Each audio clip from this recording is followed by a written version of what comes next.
ಫ್ಯಾಕ್ಟ್ರಿಗೆ ಬಂದಿದ್ದೀವಿ. Come see whether it is worth the hype or what. So as soon as you enter you get that Portugal vibe. Burger factory ಒಳಗೆ ಬಂದರೆ ನಿಮಗೆ ಚಿಕ್ಕ ಚಿಕ್ಕ shops ಕೂಡ ಸಿಗುತ್ತೆ. I think we went in a right time. Full ಮಳೆ ಬರ್ತಾ ಇತ್ತು. ಸೊ ಅಫ್ಕೋರ್ಸ್ ಆರ್ಡರ್ ಮಾಡಿದ್ವಿ ಬರ್ಗರ್ಸ್. ಬರೋಕ್ಕೆ ಸ್ವಲ್ಪ ಟೈಮ್ ಹಿಡಿತು. ಇಲ್ಲಿ ಬೆಕ್ಕನ್ ಆ್ಯಂಡ್ ಬೀಫ್ ಜಾಸ್ತಿ, ಸೊ ಹೈಪ್ ಇದ್ದಿದ್ದರಿಂದ ಟ್ರೈ ಮಾಡಬೇಕು ಅಂತ ಹೇಳಿ ಸ್ವಲ್ಪ ಬರ್ಗರ್ಸ್ಗೆ ಮಾಡಿಫಿಕೇಶನ್ ಮಾಡಿಸಿ ಬರೀ ಚಿಕನ್ ಸ್ಟಫಿಂಗ್ಸ್ ಹಾಕಿಸಿ ತಿಂದ್ವಿ.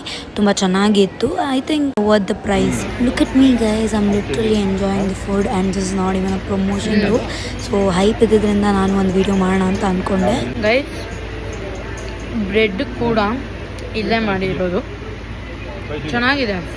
Price it's a bit high, but ಚೆನ್ನಾಗಿದೆ because everything is in house.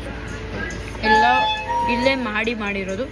So it's yummy. I think you have to guys try this place and try the burgers.